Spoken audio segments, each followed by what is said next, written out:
Welcome to my channel. இன்றைக்கான வீடியோவில் நம்ம எதை பற்றி பார்க்க போகிறோம்னு பார்த்தீங்கன்னா, பிஎம் கிசானோட 16வது தவணை எப்போ வெளியாகும் அப்படிங்கிறத பற்றி ஒரு நியூஸ் வெளியாகிருக்கு. அது என்ன அப்படிங்கிறத நான் உங்களுக்கு சொல்கிறேன். அதுக்கு முன்னாடி என்னோடய சேனல் உங்களுக்கு பிடிச்சிருந்தா அந்த சப்ஸ்கிரைப் பட்டனை கிளிக் பண்ணி சப்ஸ்கிரைப் பண்ணிக்கோங்க. கூடவே அந்த பெல் ஐக்கான் இருக்கும், அதை கிளிக் பண்ணி ஆளுங்கிற நோட்டிஃபிகேஷன் செட் பண்ணிக்கோங்க. அப்போ தான் நான் போகிற வீடியோட அப்டேட் உங்களுக்கு கிடைக்கும். ஓகே, வாங்க இந்த நியூஸ் என்னங்கிறத உங்களுக்கு சொல்கிறேன். அது என்னான்னு பார்த்தீங்கன்னா, பிஎம் கிசானோட 16வது தவணை எப்போ வெளியாகுங்கிற ஒரு நியூஸ் வந்திருக்கு.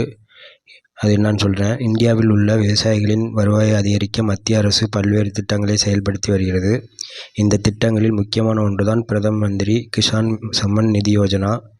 இத்திட்டத்தின் கீழ் மத்திய அரசு ஆண்டுக்கு 6000 ரூபாய் நிதியுதவி வழங்கி வருகிறது. ஒரு தவணைக்கு தலா 2000 ரூபாய் வீதம் ஒரு ஆண்டில் மொத்தம் 3 தவணைகளாக வழங்கப்படுகின்றன. இத்திட்டத்தின் கீழ் இதுவரை மொத்தம் 15 தவணைகள் வழங்கப்பட்டுள்ளன. தற்போது 16வது தவணைக்காக விவசாயிகள் காத்திருக்கின்றனர். இந்நிலையில் விவசாயிகளுக்கு அடுத்த தவணை எப்போது கிடைக்கும் என்று தகவல் தற்போது வெளியாகியுள்ளது. பிஎம் கிசான் திட்டத்தின் 15வது தவணை நவம்பர் மாதம் அரசு வெளியிட்டது.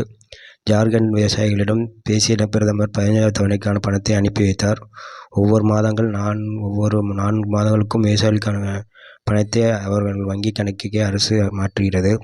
அதன்படி வருகிற மார்ச் மாதத்தில் அடுத்த தவணை பணம் வர வாய்ப்பு உள்ளது. எனினும் 16வது தவணை வழங்கும் சரியான தேதி குறித்த அதிகாரப்பூர்வ அறிவிப்பு மத்திய அரசு இன்னும் வெளியிடப்படவில்லை அப்படின்னு சொல்லி ஒரு நியூஸ் வந்திருக்கு.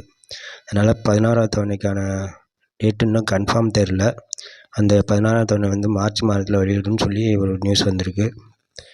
அதுக்கப்புறம் 15வது தவணைக்கான உங்களுக்கு பணம் வரலன்னா அதுக்கு ஒரு நம்பர் கொடுத்துருக்காங்க. அந்த நம்பருக்கு நீங்கள் கால் பண்ணி கம்ப்ளைண்ட் பண்ணிங்கன்னா உங்களுக்கு பணம் வந்துடும். அது என்ன நம்பர்னு பார்த்தீங்கன்னா 15 62 61 மற்றும் கட்டணமில்லா என்னன்னு பார்த்தீங்கன்னா 18 00 11 55 26 ஆகியவற்றில் புகார் செய்யலாம் அப்படின்னு சொல்லி இந்த 2 நம்பரை கொடுத்துருக்காங்க. ஓகே, நீங்கள் உங்களுக்கு 15வது தவணை வரலன்னா இந்த 2 நம்பரை நீங்கள் நோட் பண்ணி அந்த நம்பருக்கு கால் பண்ணி உங்கள் கம்ப்ளைண்ட் சொன்னீங்கன்னா உங்களுக்கு என்னாச்சு டீட்டெயில் செக் பண்ணி சொல்லுவாங்க. ஓகே ஃப்ரெண்ட்ஸ், இது போன்ற பயனுள்ள தகவலுக்கு என்னோடய சேனலை சப்ஸ்கிரைப் பண்ணி வச்சுக்கோங்க. என்னோடய வீடியோ உங்களுக்கு பிடிச்சிருந்தா உங்கள் ஃப்ரெண்ட்ஸுக்கும் ரெஃபர் பண்ணுங்கள். ஓகே, நன்றி, வணக்கம்.